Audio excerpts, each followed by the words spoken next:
Ya sabemos que el estómago sirve para qué? Para mezclar los alimentos, para formar el quimoácido y posteriormente ir, digamos, llevando ese quimoácido hacia dónde? Hacia el intestino delgado, hacia el duodeno. Bueno, aquí lo que tenemos que ver son las estructuras. En este caso vamos a ver que otra cosa es muy importante, la secreción, el inicio del proceso de la digestión. Para este inicio nosotros vamos a ver la mucosa gástrica, ¿no? La mucosa gástrica, ustedes van a ver, tenemos variaciones a medida que va variando la función. Las variaciones son muy importantes en cuanto a lo que significa la mucosa, ¿ya? Entonces tenemos que saber identificar la mucosa. Esta mucosa tiene que estar preparada ¿para qué? Para soportar un pH que va entre 3 y 5 normalmente, ¿no? Entonces no va a ser, no vamos a tener una mucosa delgadita, ¿no? Poco estratificada como la del esófago, sino que tenemos una mucosa mucho más gruesa, ¿no? Que tiene esta característica de tener los pliegues donde vamos a encontrar al medio de estos pliegues en la parte profunda del cuadro del hormigón las células parietales, las células principales, que son las que van a secretar, ¿qué cosas son importantes? ¿Qué van a secretar? Pepsina, gastrina, ¿qué más? Ácido clorhídrico. ¿Listo? Eso es sumamente importante. Bueno, ok. Entonces, si seguimos viendo, ya vemos una foto. Vean ustedes cómo es la, si tomamos en cuenta, ¿no? En relación a otros. Y aquí se nota mucho más. ¿Cómo es la mucosa del estómago? Grueso, ¿no ves? Es amplio, no es chiquitito, es bien grueso. Y nosotros vamos a tener aquí, ¿qué cosa? Las denominadas fosas gástricas. ¿Por qué? Son como fosas, ¿no ves? Se van hinchando. Tenemos la capa epitelial, la lámina propia, la mucosa muscular, la submucosa, las fibras oblicuas, la capa circular y la capa longitudinal. 3 capas musculares, esa es la diferencia, ¿no ves? Y una mucosa grande. Si sacamos una muestrita de aquí, ¿qué vamos a ver? Que estas criptas, estas fosas denominadas fosas gástricas, van a estar constituidas por células troncales, células del cuello, células parietales, que son las que van a dar sobre todo ácido clorhídrico, las células principales que van a producir la pepsina, las células neuroendocrinas que van a producir la gastrina. ¿Ya? Una de las cosas más importantes a nivel de esta mucosa es la producción de moco y de prostaglandinas. ¿Ya? ¿Han escuchado hablar de eso? Bueno, las prostaglandinas tienen un efecto de estimulación de la producción de moco. ¿Listo? O sea, más prostaglandina, ¿qué va a venir en el estómago? Moco. Más moco. Okay. Cuando nosotros le damos a un paciente un antigripal, una aspirina, un diclofenaco, etc., ¿qué estamos haciendo? Estamos inhibiendo la producción de prostaglandinas. ¿Me entienden? ¿No? ¿Ya? Entonces, cada vez que nosotros inhibimos la producción de prostaglandinas, empieza a secretarse menor cantidad de moco. Por lo tanto, uno de los mecanismos más importantes de defensa del estómago se va a alterar y ¿qué va a empezar a aparecer? Ulceritas, se va a lastimar el estómago, etc., ¿no? Por eso, como hoy día todo se autorrecetan, ¿no ven? Entonces, si se van a autorrecetar analgésicos, antiinflamatorios, tomen pues con un inhibidor de la bomba de protones también para que el pH no sea muy bajo, ¿no ven? Entonces, no se van a olvidar, ¿ya? Pero yo tengo pacientes que dicen, doctor, estoy muriendo, tengo náuseas, tengo ganas de morir, imagínate, ¿no ven? Pero ¿qué ha pasado? Es que me torcí mi pie. Porque si quiere morir, ¿no? He ido donde el traumatólogo me ha puesto diclofenaco, me ha dado meloxicam, me ha hecho poner otro diclofenaco, etcétera, etcétera. Y me he puesto mal, ya no tolero nada, no puedo comer, estoy vomitando, no puedo hacer. ¿Qué ha pasado? ¿Qué ha pasado? Lógico. ¿Qué ha pasado? Ha inhibido los prostaglandinas. Los antiinflamatorios, ¿no? Entonces, ¿qué les cuesta? Un poquito de inhibidores de la bomba de protones. No se van a olvidar eso, ¿ya? Dentro del manejo de esto, los inhibidores de la bomba de protones son básicamente el omeprazol, el esomeprazol, el pantoprazol, lo que ustedes quieran, pero la cuestión es darle algo, ¿no? Porque ese paciente termina internado. ¿Por qué? Porque como no puede comer nada, Si yo le digo, tómese esto, toma, lo vomita, ¿no? Hay que internarlo para ponerle todo su viaje intravenoso, ¿no? Un paciente que estaba ya tosía el tobillo termina internado por otra cosa. ¿Ya? Entonces, una de las cosas más importantes es lo que se llaman los modelos de energía dentro de lo que es el tracto gastrointestinal y especialmente en las células parietales, ¿ya? Donde lo más importante es la producción de ácido clorhídrico. Y esta producción de ácido clorhídrico es una producción dependiente de ¿qué? Potasio. De energía. Entonces, con gasto de energía. Por eso hablamos de inhibidores de la bomba de protones. ¿Está claro? ¿No? Si acá estamos nosotros harta energía, ¿para qué? Para producir ácido clorhídrico. ¿Ya? Una consecuencia de ello es la necesidad de una perfusión adecuada del estómago para suministrar el oxígeno y la glucosa necesaria para producir ATP. Entonces, algo que ustedes van a ir, digamos, aprendiendo en el camino es de que el estómago, ¿no ven? Nosotros hemos ido a clases de anatomía, ¿se acuerdan? Ya, entonces decimos, ¿no ven?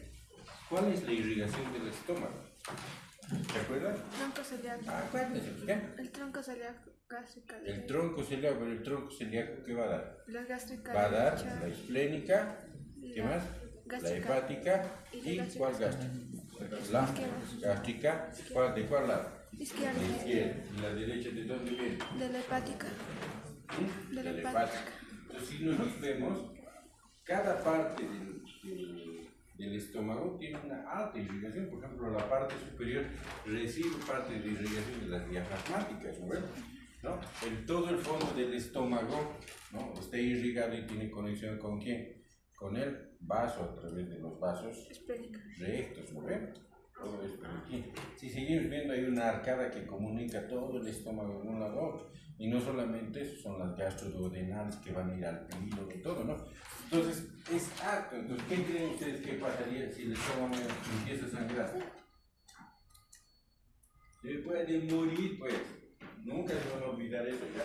Cuando un paciente empieza a sangrar, su estómago se puede morir. ¿Por qué? Porque como está tan irrigado, los sangrados son altos. A eso nosotros le llamamos hemorragia digestiva alta. Ahora, lo más interesante, ¿qué hay dentro del estómago? Moco, ¿qué más? Ácido clorhídrico. La sangre que empieza a sangrar, ¿se va a digerir o no? Si hay ácido clorhídrico y hay sangre, ¿se va a digerir o no? Sí. Muy bien. La sangre digerida va pasando hacia abajo. ¿Y cómo va a salir? ¿En forma de qué? Crema. ¿De qué color? Café. Nada. Negro. Nunca se van a olvidar eso. Una hemorragia digestiva alta, ¿no? El estómago sale como el alquitrán. ¿Ya? ¿Por qué? Ay, creo que estoy sangrando. O algún interno me dice, doctor, está con hemorragia digestiva alta. ¿Y cómo son sus heces? Es café oscuro. ¿Por qué? Porque tiene que ser, ¿de qué color tiene que ser? Como negro. Segundo, ya tiene harta bacteria. ¿Cómo va a ser? ¿Cómo va a oler? A demonios totales, ¿no? Eso es lo que dice el paciente. Entonces, solamente de saber eso, nosotros ya sabemos, ¿no? El paciente está con hemorragia digestiva porque viene y dice, todo hecho así, hecho baño negro. ¿Qué tan negro? Negro. Y era de madurez, sí, de madurez. Ustedes lo ven al paciente pálido, temblando, su presión baja, etc. Entonces, es solamente preguntarle, ustedes ya saben que ese paciente está viendo una hemorragia digestiva alta, ¿no? Lo más probable que sea del estómago, ¿no? Ok, entonces, como tenemos tanta irrigación ahí, ¿para qué es la irrigación? Para que nosotros podamos hacer esto. Nosotros tenemos aquí la célula parietal. Aquí está la sangre y a este lado, ¿qué cosa está? La superficie del estómago, ¿no? En todo esto nosotros vamos a volver a tener, ¿qué cosa? Una enzima muy importante, ¿no? que funciona en todo, que es la anidrasa carbónica. La anidrasa carbónica va a juntar CO2 con agua, va a formar ácido carbónico y el ácido carbónico se va a disociar en ¿qué? En bicarbonato y en hidrógeno. El bicarbonato va a salir a la sangre, ¿no ve? Y se va a intercambiar ¿con quién? Con el cloro. Mientras que el hidrógeno va a salir a la luz y se va a intercambiar con el potasio, pero a través de un transporte activo. Eso es lo que nos indica, ¿no? Este transporte activo se da por una bomba que va a intercambiar ¿qué cosa? Protones.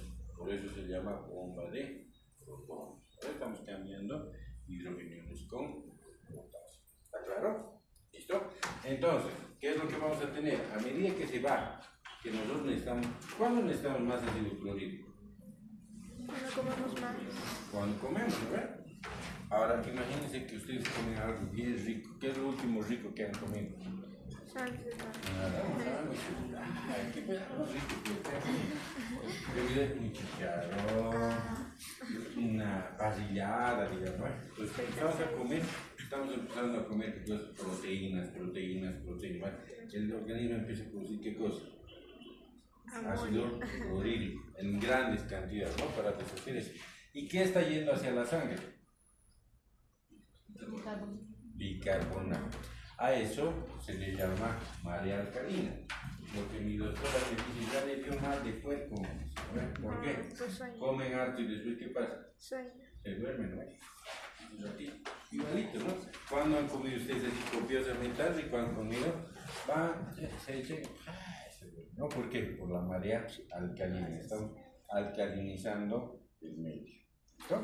¿Ya? Entonces tenemos este tipo. Ahora, una cosa bien importante es que los picos, ¿ya?, de la secreción de ácido se van a deber a tres factores. Un factor gástrico, que es el que hemos dicho, ¿no? La comida entra. Un factor cefálico y un factor intestinal. ¿Qué significa eso? De que aquí es la misma gastrina, es el mismo contenido del estómago que va a estimular la secreción. Aquí debemos entender de que los movimientos intestinales van a estimular la secreción. ¿Pero a qué se refiere la fase cefálica? ¿A qué creen ustedes que se refiere la fase cefálica? Pensar en comida. Pensar en comida. Que esto estimula esto, ¿ya? Por eso las abuelitas dicen, no vas a renegar tanto, no te vas a preocupar, te van a salir de cosas así tan antiguas, ¿no? El ser humano tenía la capacidad de interpretar la información que iba viendo de forma rutinaria. Entonces hay una fase cefálica. Gracias a esa fase cefálica, aunque ustedes no crean, se ha creado una línea como filosófica de la psicología, que se llama la línea filosófica de Pavlov. ¿Ya? Pavlov era médico. Entonces, ¿qué es lo que hace? Pavlov estaba muy interesado en las secreciones, especialmente en la secreción gástrica, ¿ya? Y empieza a hacer experimentos en perritos, que es el que en ese momento se permitía, ¿no? Entonces les fabricaba fístulas a los perritos, fístulas gástricas, fístulas salivales, etcétera, etcétera. Entonces él veía de que ante ciertos estímulos empezaba a secretar más el perrito. Entonces trata de ser lo más racional posible, pero estamos hablando de alrededor de 1800 y pico, ¿no ves? Entonces, ¿qué dice el Papa? A ver, voy a ver, ¿no? Si él se condiciona por algunas cosas, entonces yo voy a agarrar y le traiga comida. Y el momento de traer comida sonaba una campana. Cada vez que traía comida, ¡ting!, sonaba la campana. Otra vez comida, ¡ting!, otra vez la campana, ¿ya? Y obviamente empezaba la secreción gástrica, ¿verdad? Listo. Hasta que llega un momento en el que dice, ya ¿por qué estamos con esto? Entonces ya no trae la comida, solo toca la campana. ¿Y qué pasa? Igual, vuelve a empieza a secretar, ¿no? Y empieza a secretar harto. Entonces, ¿qué es lo que dice el Pablo? Que en todo tenemos nosotros un reflejo condicionado. Los psicólogos se agarran de eso para decir que nuestra vida es un reflejo condicionado. Por ejemplo, si ustedes no llegan a las 3 en punto al examen, ¿qué va a pasar? No van a entrar, ¿no? Condicionado. O sea, todo estaría condicionado, por eso es algo así, ¿no? Y los rusos, que también son bien especiales, dicen, sí, hay un reflejo condicionado. O sea, agarran al osito y ¿qué? Lo agarran de una cadena al osito y empiezan a poner música. Y lo hacen caminar sobre ¿qué? Sobre piedras calientes. El osito, para no quemarse, ¿qué hace? Trata de levantar sus pies, ¿no? Y cada vez era música y piedras calientes, música y piedras calientes, hasta que dejan de llevarlo a las piedras calientes y empiezan a tocar música. ¿Y qué hacen los ositos? Vuelve a hacer. Empieza a bailar, ¿no? Ositos bailarines. Entonces, todo eso corresponde a una fase que se denomina la fase cefálica. Es por eso que nosotros podemos pensar en algo y de pronto empezamos a secretar saliva. Nosotros comúnmente le llamamos a eso, ¿qué cosa? Se nos hace agua la boca, ¿no? Empezar algo así. Esa es la fase cefálica. Entonces, es como una especie de preparación para la comida que va a ir entrando, ¿ya? Entonces, vean ustedes, obviamente cuando entra comida al estómago va a producir una mayor secreción, pero vean que la fase cefálica también es importante para la secreción de ácido, ¿no? Y la fase intestinal es menos, ¿no? Pero tenemos tres fases en las cuales nosotros podemos tener. Esta fase intestinal también es la que está en relación con lo que significa los reflejos gastrocológicos y demás cosas que vamos a ver después. ¿Ya? Entonces, nosotros tenemos varias fases, ¿no? Hemos dicho una fase cefálica, una fase gástrica, una fase intestinal. Ya les he dicho de que a los que están aquí les voy a pasar las diapositivas. Ahora, si comparten estos chakras, ¿no? Porque se supone que todos tienen que venir aquí a aprender. No es que tengan así, ¿ya? Entonces tenemos una fase interdigestiva, ¿no? Que es la que nosotros hacíamos aquí una práctica, ¿ya? Esa práctica era medio torturante, pero bonita era la práctica. Uno de los alumnos le decíamos, a ver, ya, todos van a venir en ayunas, sorteamos, y entonces se quedaba a él. O sea, agarramos una sonda, ¿ya? Una sonda nasogástrica. Con mucho cuidado, le metíamos la sonda y él llegaba, y le dejaba meter la sonda, ¿ya? Entonces, una vez que hemos hecho, tomamos muestra a los 5 minutos, a los 15 minutos, a los 30 minutos, 45 minutos y a la hora, ¿ya? Y eso lo dosificamos en el pHímetro, ¿no? Para saber cuánto era su pH. Sumábamos todo y lo dividíamos en el número de tomas. ¿Y qué sacábamos nosotros? La secreción ácida basal. ¿No? ¿Qué significa eso? De que el estómago mantiene una acidez. ¿Listo? Y esa acidez puede aumentar. ¿Con qué le hacemos aumentar esa acidez? Le vamos a estimular. ¿Qué le vamos a dar? Le vamos a dar un poco de jugo de naranja. Es como, me he olvidado decirles, ¿no? Una parte bien importante. ¿Ustedes saben cómo podemos nosotros ver la secreción salival? En parte de la práctica también se decía eso. Se agarra un poco de limón con sal, ¿sí? Con un cotonete, se levanta aquí, le tocamos y vamos a ver el conducto de esteno, ¿no? Y de así empieza a salir. A veces en su casa hacen a su hermano.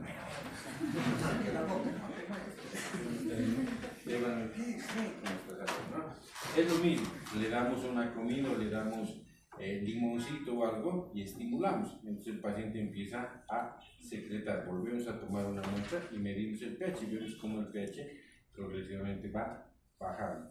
A eso le llamamos nosotros secreción ácida máxima, ¿ya? Cuando hacemos esas cosas, llegamos a un punto diferente de la fisiología. Ya hemos visto nosotros que se puede hacer pHimetría de 24 horas, ¿no ven? También podemos hacer pHimetría en el estómago, podemos medir secreción ácida máxima, secreción ácida basal. ¿Para qué nos sirve eso? Por ejemplo, en el síndrome de Zollinger-Ellison, donde tenemos algún tumor o algo que nos hace producir cantidades ingentes de ácido clorhídrico. Entonces, obviamente, su secreción ácida basal, su pH va a ser bajo, y la máxima va a ser más bajo todavía, dentro de los parámetros normales que hemos estado viendo, ¿no? Podemos llegar a un pH de 1, imagínense, ¿no? Imagínense un pH de 1 aquí, el paciente muere, ¿no? Todo el tiempo. Bueno, entonces, cuando nosotros hablamos de estas fases, ¿no? De la fase cefálica, de la fase gástrica y de la fase intestinal, tenemos que entender que hay un circuito neurohumoral en todo esto, ¿ya?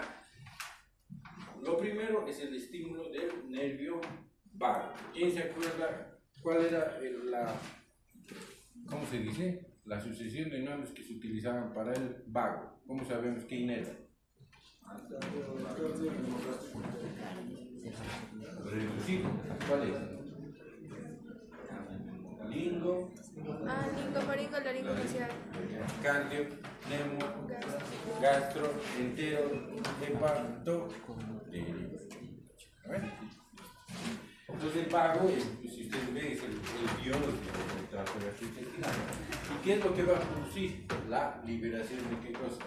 De acetilcolina, así como la liberación de prostaglandinas, que me he dicho que son muy importantes dentro de todo este proceso. La liberación de acetilcolina, a su vez, va a producir la activación de estas células que se llaman células TEC, que están aquí, ¿no? Estas células TEC son células tipo enterocromafines. Estas células enterocromafines son células que van a producir, que van a estimular o que van a inhibir la producción, ¿ya? Pero parte de este estímulo va a ir hacia las células G del ancho. ¿Qué es lo que van a producir las células centrales?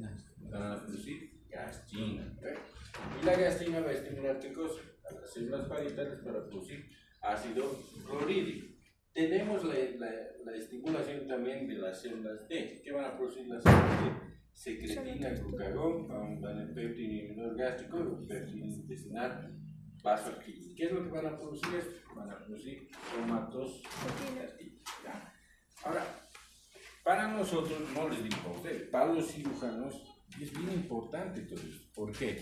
Porque si se dan cuenta, ¿no ves? La somatostatina estimula directamente a las células parietales para que produzca moco, para que produzca ácido clorhídrico. ¿Listo? Entonces, lo mismo, la somatostatina va a producir o va a ayudar a producir mayor cantidad de moco. ¿Listo? Moco. Inhibe, vean ustedes, a las centrales para la producción de gastrina, sobre todo nos va a ayudar a qué cosa? A producir harto moco líquido.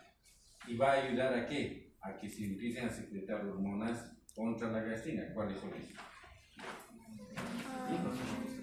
Hemos dicho con la cistoquinina, secretina, ¿no? Para tratar un poquito de equilibrar. Bueno, ahora imagínense que ustedes, el otro día operó un paciente, ¿ya? Un paciente con una obstrucción intestinal. ¿Qué significa eso?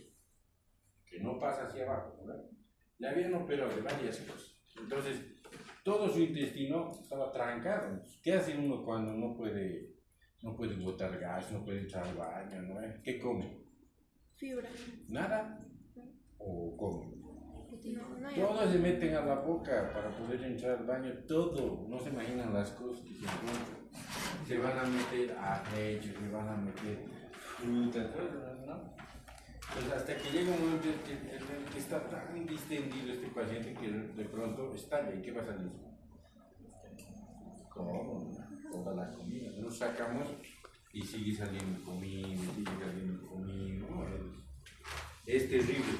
En esta paciente, ya, le saco, digamos, y le vuelvo a unir el intestino. Entonces la pregunta es, esa sutura que le he hecho, ¿por qué se puede abrir? Generalmente por la distensión. Si yo cuento, ¿cuánto hay de saliva? 1500 ml. ¿Cuánto hay de jugo gástrico? 1500. ¿Cuánto hay de jugo pancreático? 1000. ¿Cuánto hay de jugo biliar? 1500. ¿Cuánto es? 6 litros van a pasar a través de todo el sistema. Parte de estos 6 litros son todas las secreciones que estamos. Y si estimulamos la somatostatina, va a haber más secreción. Y si inhibimos, ¿qué va a pasar? Si corto la somatostatina, si estimulo, ya, van a ver. La cuestión es de que nosotros utilizamos mucho el osteotrite, ya un análogo de la somatostatina, para regular esto y para tratar de ¿qué? De disminuir la actividad del intestino. Es como ponerle en reposo. Es como darse a usted 7 de la mañana y no, como ratón están, les doy ese pan, ¿qué va a pasar? Es lo mismo, nosotros utilizamos la somatostatina o los análogos de la somatostatina para eso. ¿Ya? Entonces, aparte de la producción de ácido clorhídrico, se va a estimular la producción de pepsinógeno, que gracias al ácido clorhídrico se va a volver en pepsina. ¿Por qué es tan importante? Cuando ya hablamos, porque estamos hablando de hormonas que estimulan la producción de ácido clorhídrico que va a degradar parte de los alimentos. Pero tenemos que hablar de otra cosa, de las denominadas enzimas. Las enzimas producen efectos químicos. ¿Qué significa eso? Que si usted le da una proteína a la pepsina, ¿qué va a hacer? La va a cortar por la mitad, otra vez por la mitad, otra vez por la mitad. Pero si la pepsina se activa dentro de la célula, ¿qué va a pasar? Y va a cortar toda la célula, ¿no ve? Y a las células que están alrededor. Entonces, todas las enzimas salen en forma de zimógenos. ¿En forma de qué? De proenzimas. Y el único lugar donde se activan es cuando ya se han liberado. Tiene que haber un factor que las active. ¿Me están entendiendo? ¿No ve? Entonces, yo tengo aquí adentro, ¿qué cosa? Pepsinógeno, proenzima o preenzima.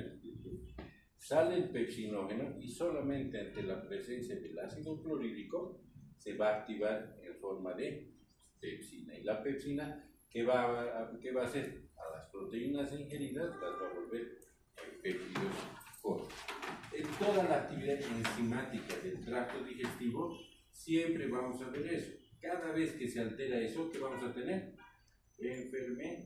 ¿No ves?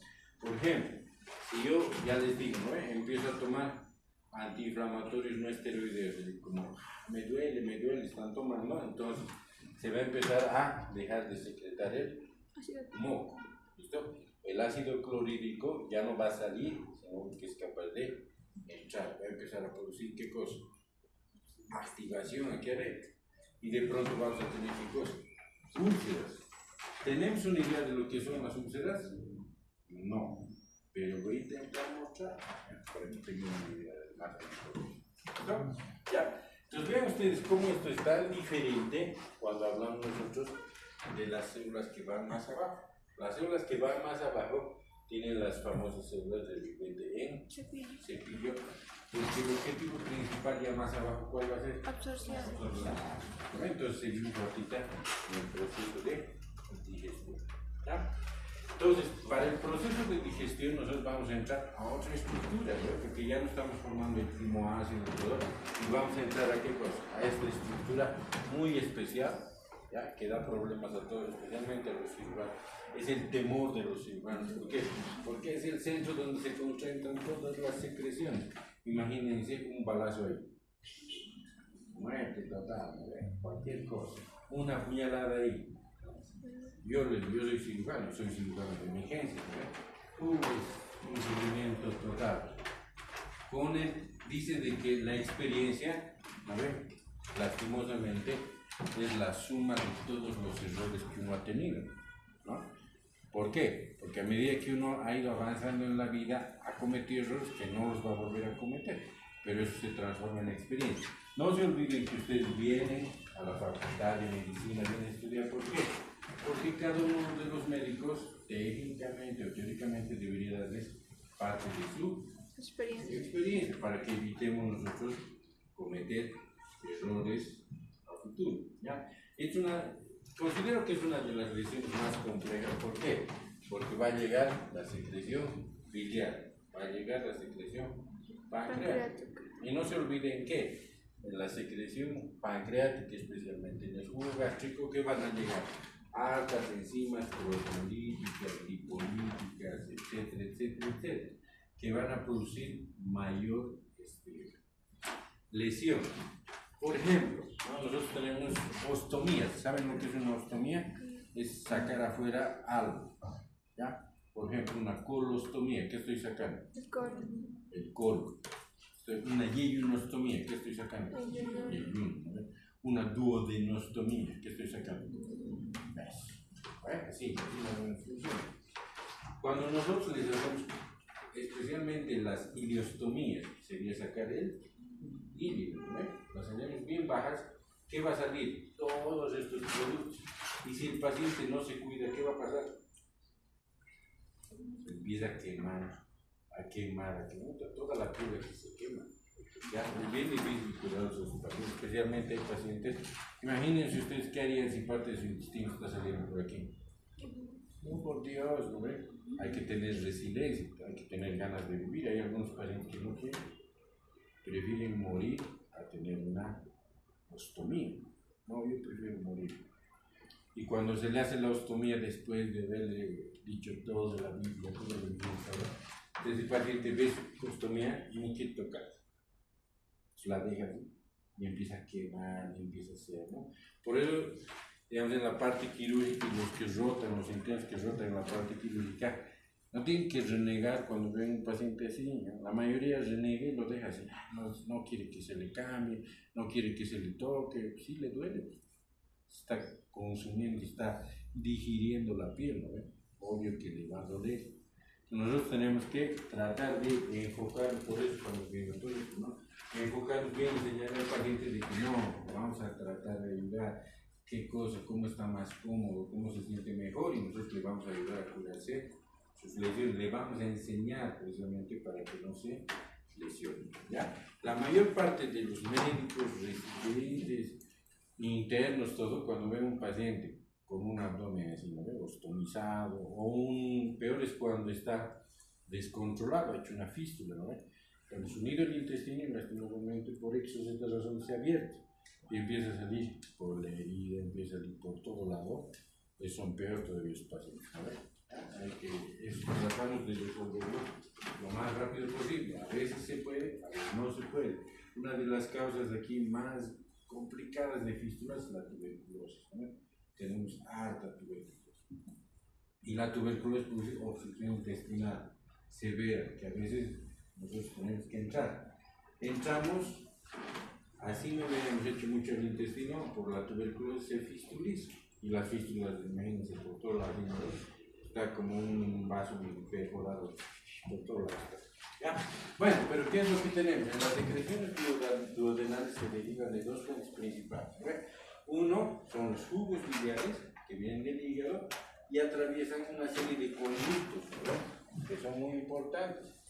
Van a formarse el hepático izquierdo, el hepático derecho, se va a formar el hepático común, que se va a unir a la vesícula a través de este conducto cístico y va a formar el conducto colédoco, que va a terminar ¿en dónde? En la polla. A nivel de la papila de Bardet, ¿no?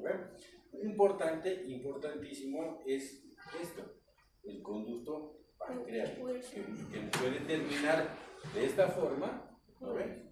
O puede terminar en forma de caño de escopeta, o sea, los dos terminan así, y ahí recién está la papila. Esto es muy importante porque a nosotros nos interesa porque hay mucho cálculo, ¿no ven? Hay muchas, o sea, entre Chile y Bolivia nos repartimos el primer lugar en la formación, en la litiasis, ¿no ven? Ahora también han aumentado los hindús, pero los hindús son casi muchos. Bueno. Entonces, ¿qué va a pasar? Cuando hay litiasis, el cálculo se puede salir por aquí, venir aquí, se tranca aquí. Ya no va a salir la bilis. Y si no sale la bilis, ¿dónde se ve? Al hígado. A la sangre. Y si se va la sangre, ¿qué va a pasar con el paciente? ¿De qué color se va a poner? Amarillo. Eso, ahora sí. Amarillo. ¿No? Pero, además de eso, bueno, ya eso ya es un problema, ¿no? Además de eso, si el conducto termina ahí al mismo tiempo, ¿qué va a pasar? Va a aumentar la presión dentro del conducto pancreático, porque las presiones son diferentes, ¿no? Y al aumentar la presión dentro del conducto pancreático, ¿qué va a pasar? Se van a empezar a romper los acinos, ¿no? Y al romperse los acinos, ¿qué van a liberar? ¿Qué tiene el páncreas? Enzimas Enzimas, todas las enzimas del mundo. Entonces, ¿qué van a hacer esas enzimas? destruir. Se van a activar y van a empezar a comerse ¿qué cosa? Pancreatitis. Bueno, entonces, la pancreatitis varía entre que el paciente llegue llorando y pida calmar, y diga, está llorando, está vomitando con dolor, hasta un paciente que llega en lo que en las clínicas nosotros conocemos como trauma pancreático de Delafoy, así se llama. En francés, del drama pancreático de Delafoy, el paciente llega totalmente amarillo. La única posición que tiene calma es cuando se pone en la posición maometana, ¿no ve? Así, sentado así, de rodillas, agachándose así para que no le duela. A los pocos minutos sigue más amarillo, empieza a tener fiebre, vómitos, todo, y empieza a sangrar por todas partes. Y en menos de 24 horas se muere, ¿no? Imagínense la variación que tiene la pancreatitis, por eso es tan importante, ¿no? Digamos, es un lugar clave. Bueno, entonces, ¿no? Tenemos a las glándulas de Brunner que nos van a ayudar, van también produciendo bicarbonato. Los principales constituyentes de los jugos biliares, que son las sales biliares, especialmente el taurocolato, el glicolato, los pigmentos biliares, la bilirrubina y la bilivertina. ¿De dónde viene la bilirrubina? De los glóbulos rojos, ¿no? Listo, es parte de cuando nosotros rompemos un glóbulo rojo, agarramos la hemoglobina y la rompemos. ¿Qué es la hemoglobina? Es pregunta de examen. Proteína. Una protoporfirina 9 tipo 3, ¿no ve? Esa protoporfirina 9 tipo 3 es un anillo formado por 4 tetrapiroles. Rompemos un enlace y solo dejamos una línea de tetrapiroles, que es la bilirrubina. Después en el hígado la bilirrubina se va a transformar en bilirrubina conjugada y no conjugada, ¿no? ¿Listo? Más o menos así funciona. Eso está llevando en bioquímica, ¿no? ¿O no lleva ahí estos? No, sí. Ya, lípidos, colesterol, lecitina, ácidos grasos y triglicéridos. En bioquímica les enseñan un triángulo famoso, ¿no? En el triángulo que está el colesterol, la lecitina y qué cosa más, y las sales biliares, ¿no? Si la proporción es correcta, es como agarrar y hacer los que preparan traguitos, ¿no ven? ¿Cómo se llama? Bartender. Los bartenders le ponen uno así, uno así, uno así, cabalito, ¿no ven? ¿Y cómo sale el trago? Bien. Si no ponen bien, ¿qué va a pasar? Va a salir medio raro, es lo mismo. En este caso, si ustedes no ponen bien las cosas, ¿qué va a pasar? Va a precipitar. Y el precipitado va a terminar siendo un caldo, ¿ya? Si la alteración sobre todo es del colesterol, ¿qué vamos a tener nosotros? Cálculos de colesterol, unos cálculos chiquitos que ustedes así agarran, se rompen rapidito, ¿ya? Si la alteración más que todo viene o es parte de las sales biliares y los pigmentos biliares, van a tener esos cálculos duros, negros, como piedras, ¿no ven? Y si aparte de eso nosotros tenemos una alteración en los depósitos de calcio, ¿qué vamos a tener? Como diamantitos, ¿no? Medio transparentes, así son los cálculos. Entonces, cuando estén en la parte clínica, ustedes ya van a saber, ¿no ve? ¿Qué tipo de cálculos hay? Van a decir, este por ejemplo comía mucho huevo. ¿Por qué? Porque es así, pues, hay gente que le encanta el huevito, ¿no? Colesterol, colesterol, colesterol. Entonces, la mayoría de sus cálculos son de colesterol. ¿Listo? Bueno, más o menos tenemos. Aparte de eso, ¿no? Nosotros hemos dicho otra vez, ¿cuál es la composición de la bilis, por ejemplo? No se olviden que la bilis es el laboratorio del organismo. Agarra el colesterol, que lo puede botar, las sales biliares primarias, las secundarias, la taurina, la glicina, las sales biliares conjugadas, ¿no? La lecitina, todas estas sales biliares van a ir a través de la circulación enterohepática.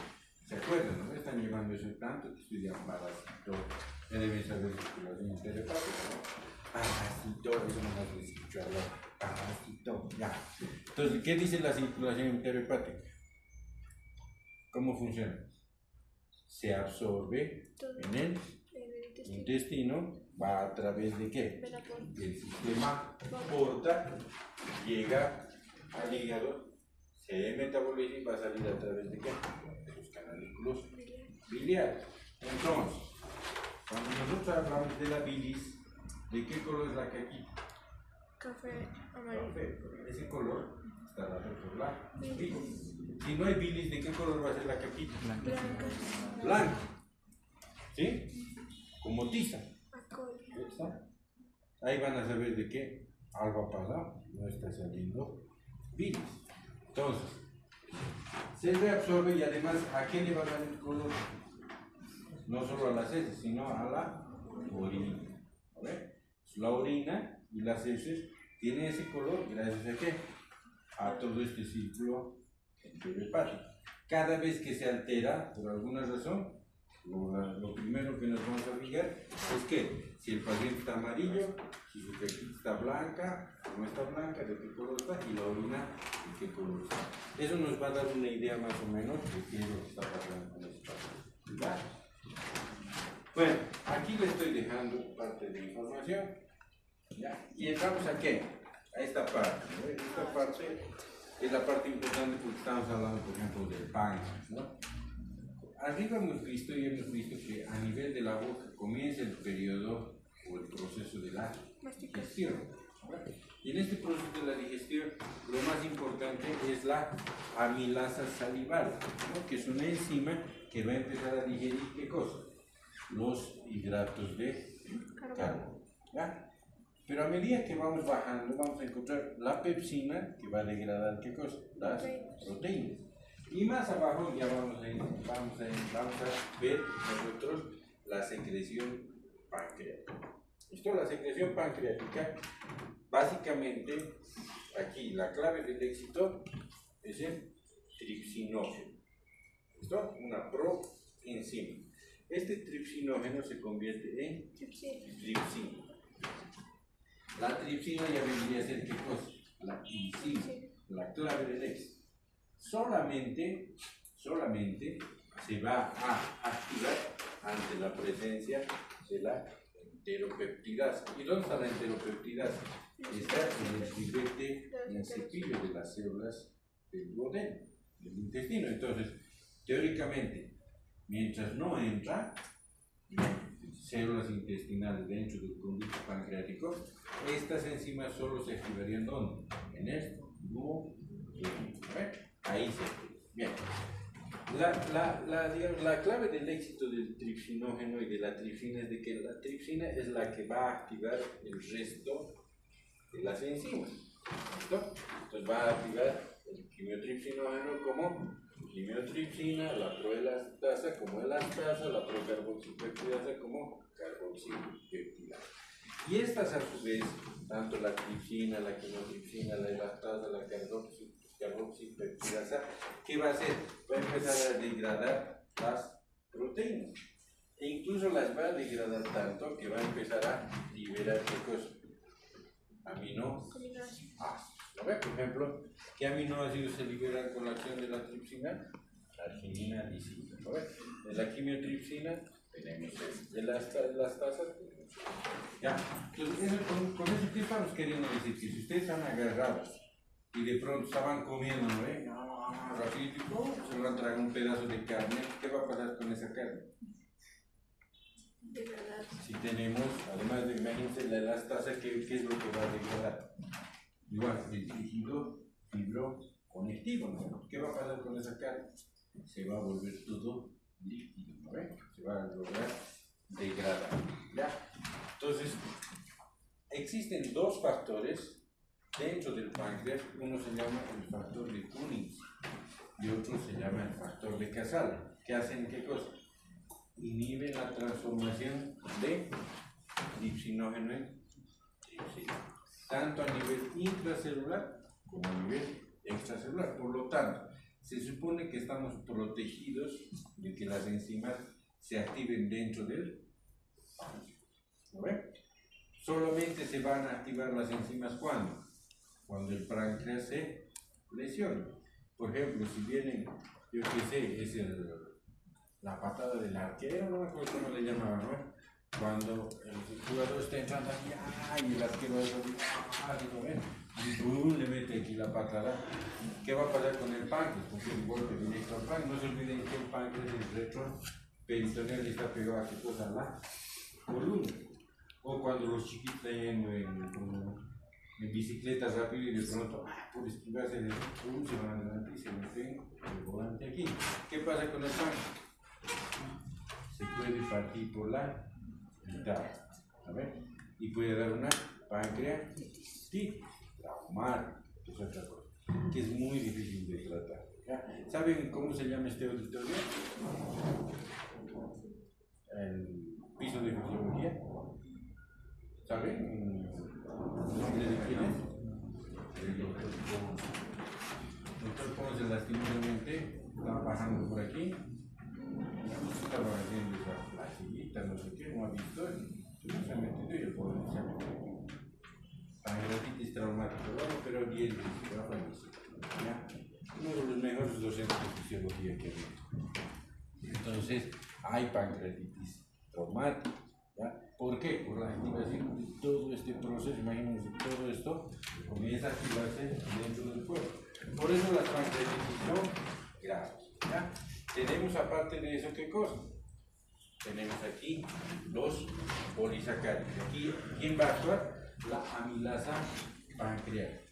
Ya una parte había actuado la amilasa salival, pero aquí ya está actuando la amilasa pancreática, que lo que va a hacer es ir progresivamente, ¿qué cosa? Activando, ¿no? Esta parte es más hacia arriba, en la boca, pero cuando llega hacia abajo, vamos a empezar a dividir en disacáridos, monosacáridos, maltotriosas, etc. Pero la idea es que producir, ¿qué cosa? Los disacáridos, ¿no? Y en el ribete en cepillo otra vez se terminan, ¿ya? Y liberan monosacáridos. Y los monosacáridos ya se empiezan a absorber. Como en el otro lado hemos visto que se empiezan a absorber los aminoácidos. ¿Ya? Entonces ya empieza todo ese proceso de digestión y absorción, porque pasa el duodeno y entra en el yeyuno. ¿No? ¿Cuál es la función del yeyuno? Empezará a absorber. ¿No? Va a absorber eso, todo. ¿Ya? Eso es por un lado, ¿no? Y por el otro lado tenemos ¿qué cosa? Las gotas emulsificadas, las micelas. Hemos dicho que la bilis, una de las funciones que tiene es agarrar una gota de grasa como un detergente, ¿no? La vuelve en microgotas. Y estas microgotas a su vez están formadas ¿por qué? Por micelas. Las micelas son una mezcla de colesterol, triglicéridos, son microgotitas, ¿no? Que al final van a llegar al ribete en cepillo, y en el ribete en cepillo igual se van a ir degradando y se van a absorber, ¿ya? Se van a absorber, ya no como, se puede absorber, digamos, como glicerol y ácidos grasos limpios. Entra y dentro del cuerpo se va a volver glicerol más ácidos grasos limpios, ¿qué va a hacer? Triglicéridos, y ya se va volviendo dentro del cuerpo. ¿Está bien? ¿Listo?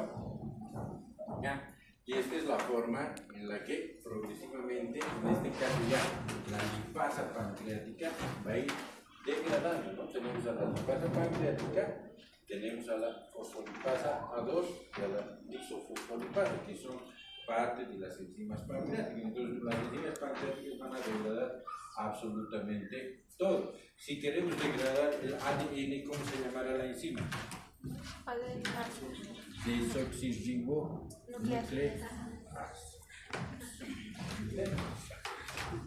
Ribonucleasa. Y finalmente llegamos a esto. Ahora vamos a intentar ver, o nos hemos imaginado, ¿no? ¿Qué pasa? Ahora vamos a intentar mostrar ese tipo de...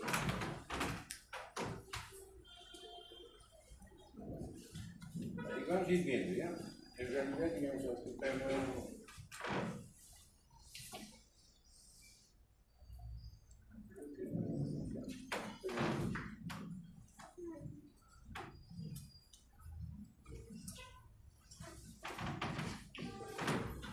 en una endoscopía, ¿qué es lo que hacemos? Metemos una cámara a través de la boca. Pues quiero que vean, ¿no? No sé para qué van a filmar, igual los voy a ver en los pequeños. Pero ¿qué vamos a hacer aquí? ¿Ya? En este caso estamos haciendo una endoscopía para tratar de ver todas las molestias que tiene el paciente. Pues vean ustedes de qué. Estoy aquí llegando hacia dónde? Hacia el esfínter esofágico inferior. ¿Ya? Cada endoscopía la manejo de forma diferente. Estoy entrando al esfínter esofágico inferior, estoy tratando de entrar, porque si yo hago muy fuerte, ¿qué va a pasar? Lo voy a hacer sangrar. El paciente está sedado, porque si estuviera despierto, le puede dar un normal. Pero lo que hay que hacer al paciente es quedar, hay que darle un poco de anestesia.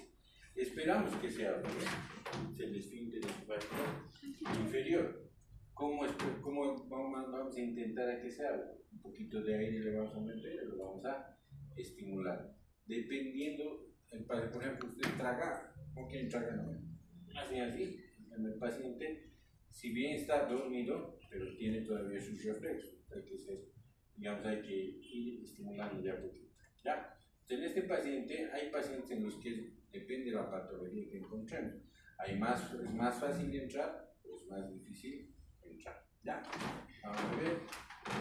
Entonces debemos de entrar manualmente. En esta endoscopia, como les digo, hay varias endoscopias. ¿Ya hemos entrado? Ya hemos entrado al estómago. Vean ustedes, ¿no? Estamos viendo. ¿Qué sería este lado? La curvatura menor. Este lado, Curvatura mayor. ¿Ya? Entonces, cuando vamos viendo, una cosa que nos llama la atención es la mucosa, ¿no ven? La mucosa está ahí medio rojita. Nos vamos al fondo y ¿qué vemos? ¿Qué es eso? El píloro. ¿Ya? Entonces, ¿qué tenemos que tratar de hacer? Entrar al píloro, lo acabamos de entrar. ¿Cuál es el objetivo de entrar al píloro? Llegar al duodeno. Y van a ver que cuando llegamos al duodeno, ¿cómo cambia la mucosa? ¿Qué hay ahí adentro? Grasa. Estamos y todo lo que hemos leído, hemos revisado, todo, ya estamos viendo aquí.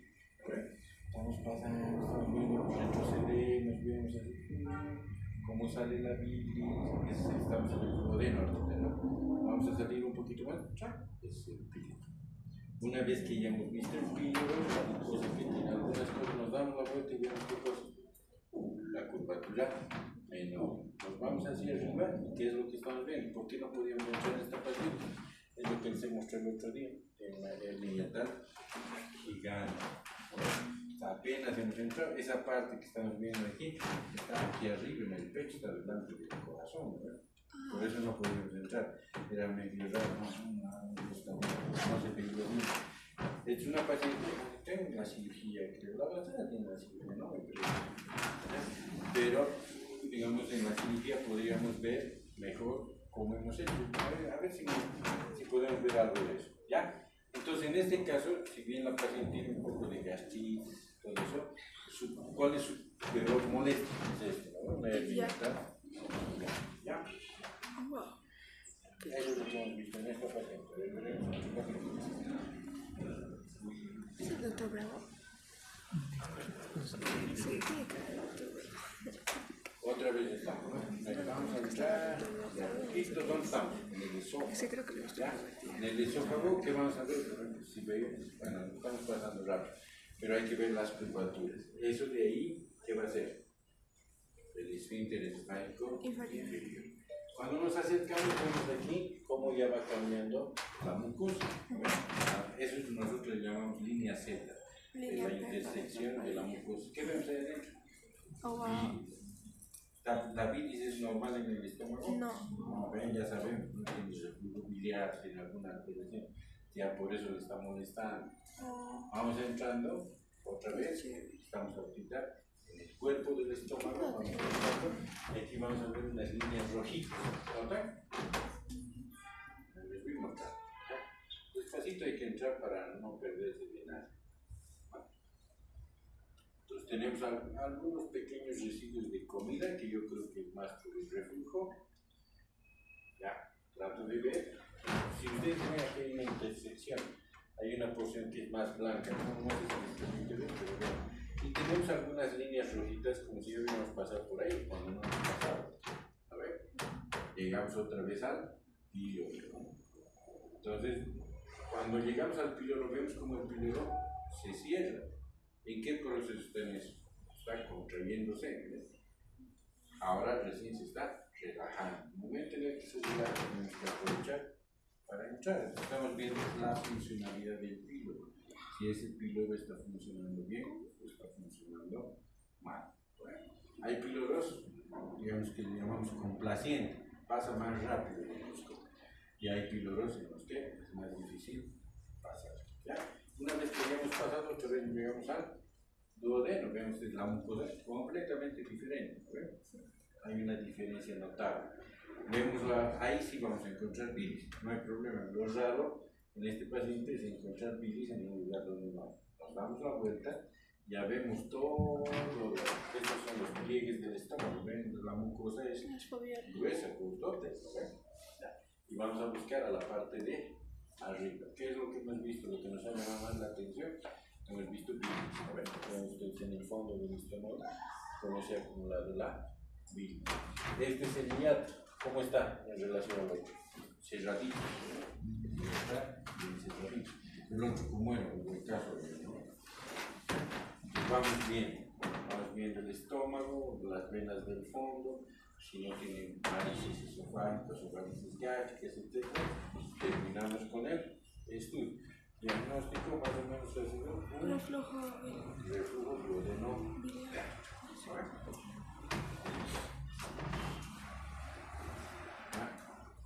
En él, aquí estamos viendo, ¿en qué se ve ahí arriba? ¿Listo? Se ve un poquito, pero estoy entrando por la boca, ¿qué se ve ahí arriba? Las cuerdas vocales. Así es, a un lado y al otro. Voy a tratar de entrar a un costado, porque solo por un costado se entra y ya empiezo a entrar en él. Eso. Y cuando entro en el esófago, ¿qué es lo que estoy viendo? Tengo unas líneas aquí, tengo esto aquí, y este creo que se ve bien la transición del epitelio, a ver, lo que nos llamamos la línea Z. Entonces, la pregunta es, ¿cuánto es la distancia entre la arcada dental y la línea Z normal? 25. En las mujeres 35 centímetros aproximadamente. ¿Ven? En las mujeres menos, en los hombres más. Pero ¿qué pasa, por ejemplo, en esa paciente que hemos visto de la hernia de hiato que les he dicho que estaba aquí arriba? Estómago, ¿cuánto creen que era la distancia? 24. Bueno, 24 centímetros. O sea, unos 12 centímetros, calculamos que estaba por encima de unos 12 centímetros. Bueno, ya hemos entrado igual a la mucosa gástrica. Estamos viendo cómo están los pliegues, estamos viendo la función del antro, ¿no?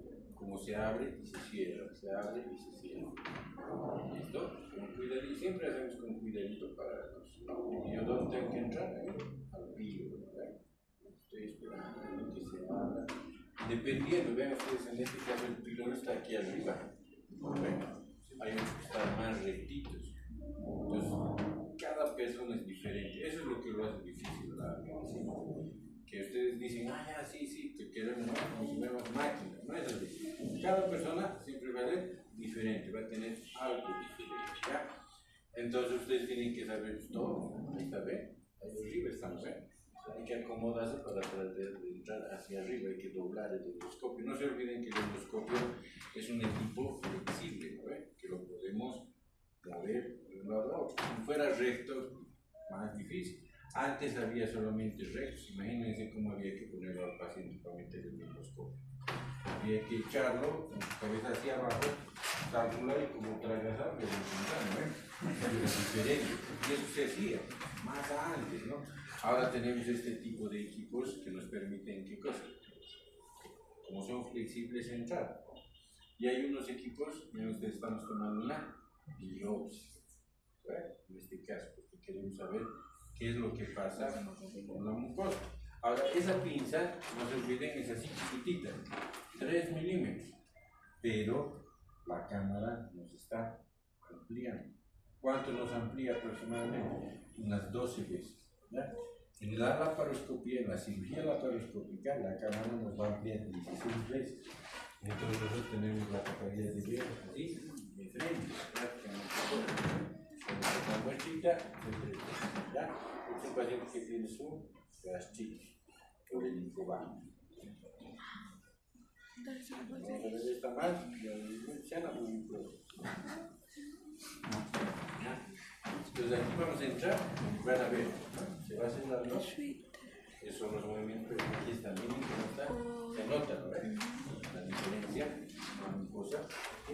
Esta paciente se queja de qué, de reflujo, para ustedes. Hay partes del esófago que están Esto es lo que nosotros le llamamos lesiones tipo Los Ángeles B, lesiones columnares, que están abarcando un poquito más del 25% de la circunferencia del esófago. Eso es lo que nosotros vemos, ¿no? Lo que nosotros sacamos. A veces esto se hace como lengüetas grandes, feas, eso se llama esófago de Barrett. Eso van a llevar después. Y todas esas cosas nosotros vamos a ver. Hemos entrado y entramos en el estómago. Este es un estómago que está con harta saliva. Por eso yo les digo, la endoscopia hay que hacer tempranito. Y el paciente que viene en ayunas. Cuando el paciente viene tarde, porque ya viene atrasado, dice así bien. Cuando el paciente está ansioso, está salivando, todo el estómago se llama saliva. ¿Listo? ¿Ya? De acuerdo a eso también nosotros decimos cuál es la calidad del estudio endoscópico. Si tiene mucha saliva y no podemos ver, esto es un problema. Es lo mismo, ¿no? Esta paciente es una paciente que es ansiosa, hemos visto que tiene su reflujo, ¿no ve? ¿Qué más? Su mucosa, ¿no? Está de otro color, y ella creo que tenemos pero vean ustedes, la mucosa no es, estas son las funciones, ¿no? Ya lesiones de la mucosa misma, que la paciente dice, me arde, me duele, me molesta, no puedo comer, ¿no? Entonces, por ejemplo, su píloro está más o menos como el otro, también a un costado está. Vamos a intentar entrar, hay que siempre acomodar el endoscopio. ¿Nos deja entrar o no? ¿Capista? Ahí está. Vamos a entrar un poquito, ya está, vamos a mover. Echamos la al tubo de. Tratamos de ver, la mucosa está bien nomás, ahí sí deberíamos ver un poquito de mucosa. Ya, nos salimos, ¿no? A veces encontramos lesiones en el pie y sacamos un pedacito para mostrar. Entonces tenemos eso, nos vamos a dar la vuelta, vamos a ir a ver cómo anda el hiato, porque la paciente tiene reflujo, ¿no? Hay que ver cómo está su hiato, vamos entrando, y cómo está su hiato. Más o menos, no está tan cerradito, está un poquito más, pero es el fondo del estómago y de lesiones cruciformes. Esos son, ustedes deben tener algo de eso. Claro, porque yo siempre le digo al paciente, a ver, usted tiene que tratar de comer algo en la mañana. ¿A qué hora toma el desayuno? A las 7. ¿A qué hora almuerza? A las 3. Tiene un periodo interdigestivo muy largo. Hemos visto de que hay una motilidad interdigestiva, ¿verdad? Y de que hay fases cefálicas. Ustedes tienen hambre, están mirando comida, pero tienen cosas que hacer y no comen. Entonces es como si ustedes agarran una lavadora, le ponen agua, la encienden y lo dejan 2 horas. ¿Qué va a pasar? Igual es el estómago. Está así y al final el fondo es el que más trabaja, ¿no? Se va frotando y tiene ese tipo de lesiones cruciformes, que se llama las gastritis petequiales, pacientes que tienen periodos interdigestivos. ¿Listo? ¿Ya? ¿Qué hora es? Ya se nos pasa. Ya. Para mañana se los voy a traer. Les voy a traer la cirugía.